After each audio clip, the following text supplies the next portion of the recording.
Good morning! Welcome back dito sa ating food channel. So ngayon, ang lulutuin ko naman na lunch namin ng aking asawa ay sinigang na hipon. So remember, nung unang video ko, yung kalahati nun, yun ang lulutuin natin ngayon. So bago tayo mag-start, isuot muna natin yung ating apron. Malinis tayo habang nagluluto.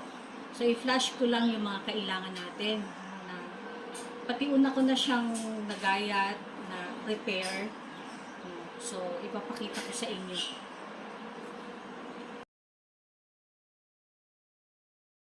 So, naihanda na natin yung mga kailangan. Nakita nyo naman kanina sa picture. Ngayon, yung ating shrimp ay inahitan ko na. Ayan, medyo maganda na itsura niya na dapat talaga ginaganito. Para maganda yung presentation ng pagkain. Tapos, meron tayong sitaw, okra, labanos, saka yung kangkong.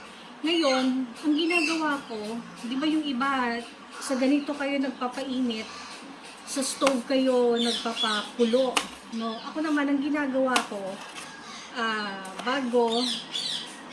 bago ko ilagay dyan, sa water heater, pinapakuluan ko na doon para menos yung gastos natin sa gasolina. Alam niyo naman, mahal ang gasolina ngayon, mga mani. Kaya para madali, ito, pinainit ko na siya, saka ko lang siya ibubuhos na. So, yung pagpapakulo time natin sa stove, hindi masyadong masakit sa bulsa.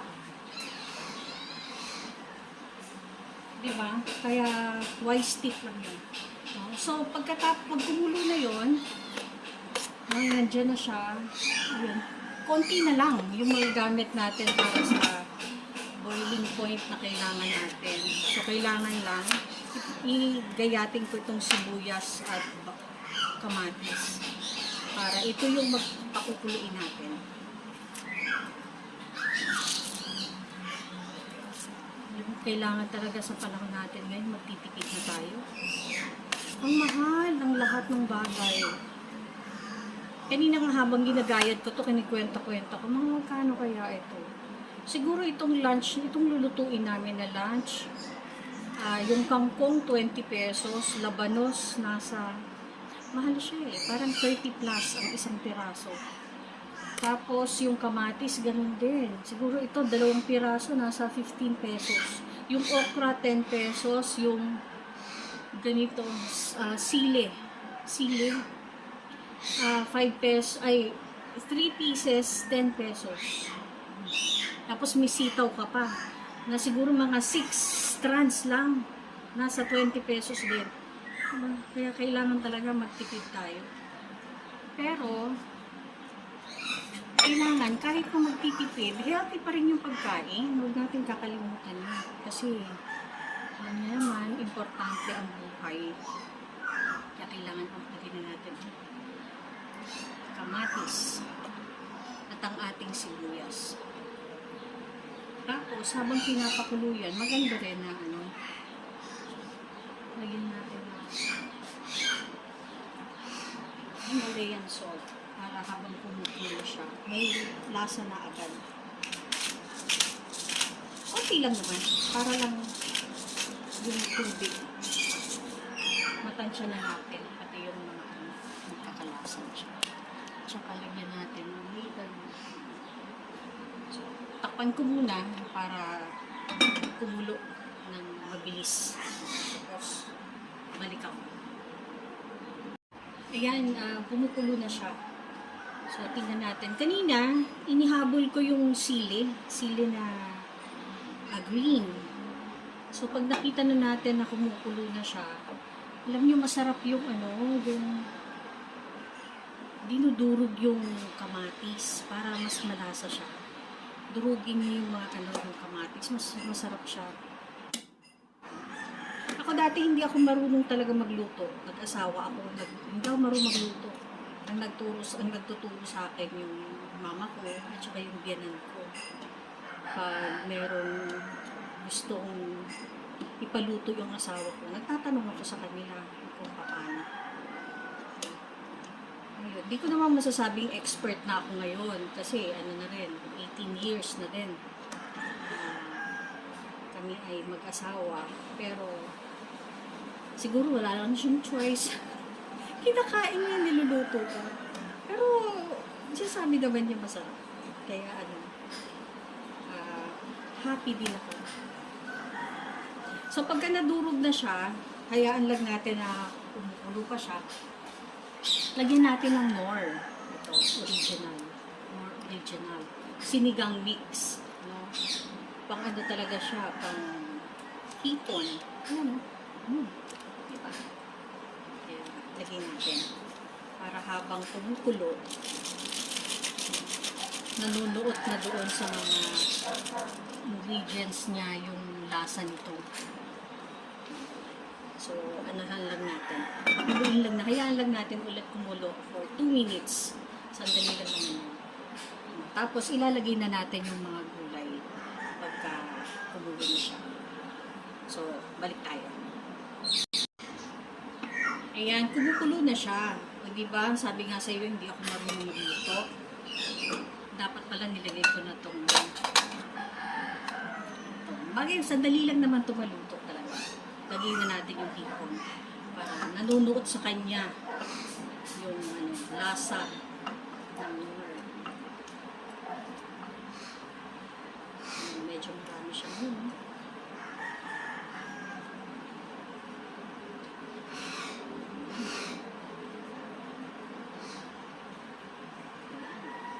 Sandali lang yan. Kaya ito ang mga gusto ko i-content kasi sandali lang. Sandali lang siya kumulo, maluto. So, hayaan lang natin siya pakuluin. Tapos, kumulo na yan, yung gulay na. Yan, i-check na natin ha. Kasi ang ano naman, madaling maluto. Ang shrimp naman, madali siyang maluto. So, ilagay ko na yung mga gulay.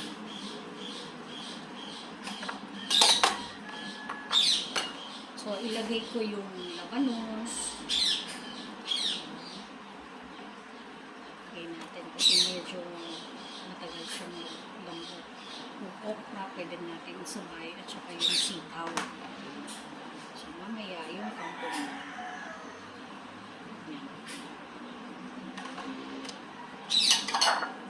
Tapos hayaan lang natin siya. Paksa natin yung apoy para talagang madali siyang maluto. Tapos, wala akong IT team ha na magka-cut at saka mag-i-edit ng video, kaya sorry kung nakikita nyo yung mga pagkukulang ko sa pagka-cut. Hindi ako nagka-cut ng mga videos, kaya kung ano yung natural na flow ng video, yun lang.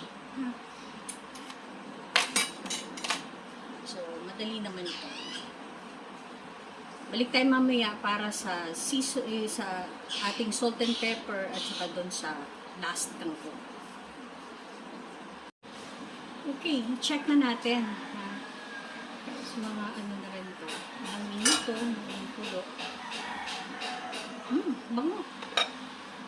Ang bango niya. Iba talaga pagka shrimp ang ginagawa mong sinigang. Oh, ang ganda ng itsura. Mamaya pagka natapos, pakita ko sa inyo ang itsura.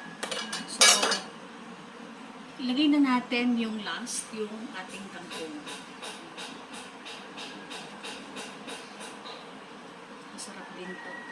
Susunod na ang gagawin ko, steam lang ng mga green leaves. Tapos, basta gagawa tayo ng ganun. So, hayaan lang natin siya. Lagyan natin ng salt and pepper.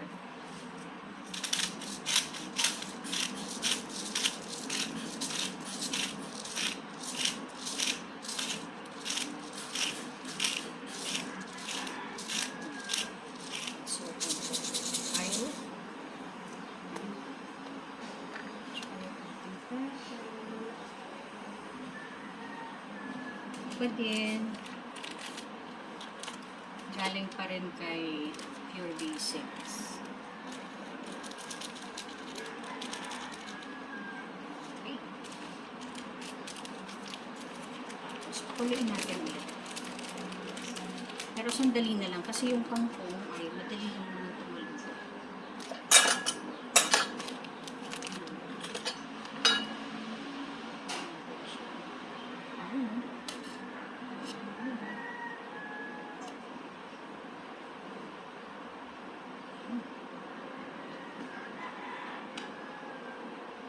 Ano lang itsura, pati yung kulay ng sabaw. Oh, ganda, ganda ng kulay. Mamaya, pag plating na papakita ko sa inyo. Kunin pa natin para maluto naman yung kangkong. So, hinaan na natin. Balik ako.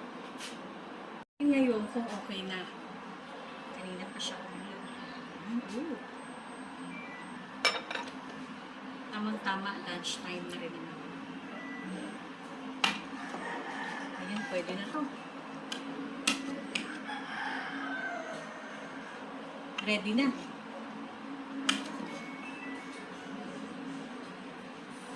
So, ilagay natin sa mangkok.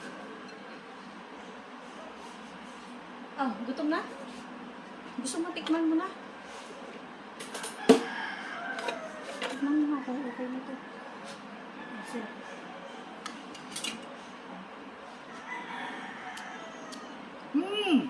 yummy!